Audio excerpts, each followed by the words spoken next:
সাহাবী নামাজ শেষ করে আমার নবীর দরবারে গেলেন। আমার নবী বললেন, আমি এতক্ষণ ডেকেছিলাম, তুমি কোথায় ছিলা? উনি জবাব দিলেন, ইয়া রাসূলুল্লাহ, আমি নামাজের মধ্যে ছিলাম। আমার আল্লাহ বললেন, নামাজের মধ্যে থাকলেও আমার আহ্বানে সাড়া দিতে হয়। তুমি কোরআন পড়ো নাই?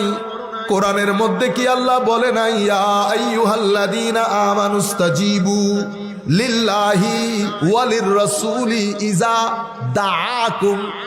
হে মুমিনগণ, তোমাদেরকে যখন আল্লাহ এবং রাসূল আহ্বান করে, আল্লাহ কিন্তু তিনি কখনো আহ্বান করে না, আহ্বান করে তুমি। তো তুমির আহ্বান তিনির আহ্বান, তুমির মহব্বত তিনির মহব্বত, তুমি ক্ষমা করে দেওয়া তিনি ক্ষমা করে দেওয়া, তোমার আগে আগে যাওয়া তিনার আগে আগে যাওয়া, কথা এক, কথা এক। আমার আল্লাহ বলছেন, হে মুমিনগণ, আল্লাহ এবং রসুল যখন তোমাদেরকে আহ্বান করে, তোমরা তাদের ডাকে না, তার ডাকে সাড়া দাও। তার ডাকে হওয়ার দরকার ছিল, তাদের ডাকে হয়ে গেছে, তার ডাকে। আহ্বান দুইজন, সাড়া দিব একজনের, সাড়া দিব একজনের।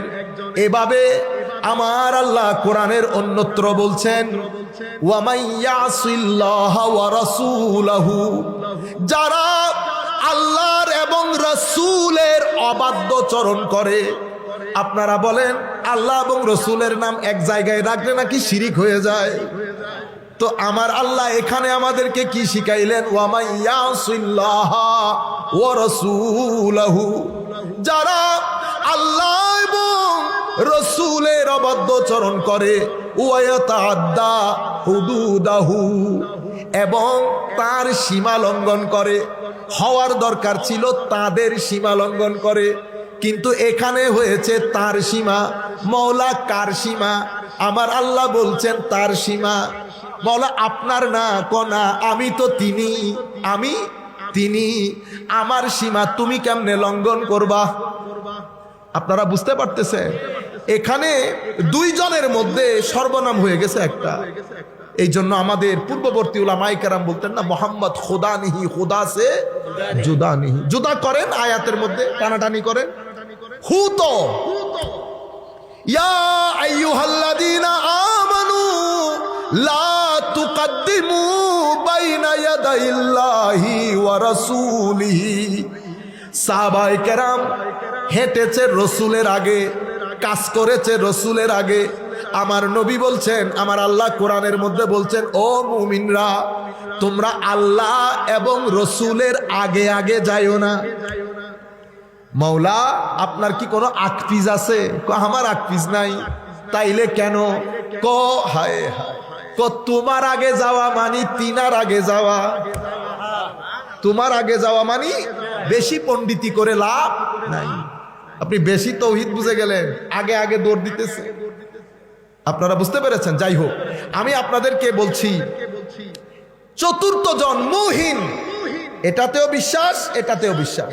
আপনি যদি এগুলা বলেন, বলে আমি বিশ্বাস করি তো, এগুলো আমরা জানি তো, পড়ি তো, বুঝতে পেরেছেন? কিন্তু সারা জিন্দেগি মিসলিয়তের উপর জিন্দেগি খতম, মিসলিয়তের উপর জিন্দেগি। আন্তর্জাতিক মুফাসসিরে কোরআনকে আমি বলতে আমার কান দিয়ে শুনেছি। আমার নবীও বলে জানেন না কিয়ামতের ময়দানে কি হবে। ও নবীও জানে না বলে কিয়ামতের ময়দানে কি হবে। বুঝতে পেরেছেন? সেই কারণে আপনারা আন্তর্জাতিকও হয়ে যান, গাড়ি ঘোড়া আপনাদের অনেক বড় বড় হয়ে যায়, বড় বড় ব্যাংকের চেয়ারম্যানও হয়ে যান আপনারা। হ্যাঁ, আমরা বেচারা দাওয়াত সাওয়াত নিয়ে থাকি, আবার বলে কি সুন্নিরা দাওয়াত পরে। ও সুন্নিরা দাওয়াত পরে খায়, দিন বিক্রি করে ডলার কামাই করে না। আমার নবী কুরআন হাদিসে বা মুসলিম শরীফের রওয়ায়াত, আমার নবী বলছেন, বাদিরু, তোমরা ফিতনার চাদরে আবৃত হওয়ার আগে ভালো কাজ করে নাও। একটা সময় আসছে, সকালের মুমিন বিকাল হতে হতে কাফের হবে, বিকালের মুমিন সকাল হতে হতে কাফের হবে। ইয়াবিউ দীনাহু বিআরাদিন মিনাদ দুনিয়া, 2 টাকার জন্য দিন বিক্রি করে দেবে।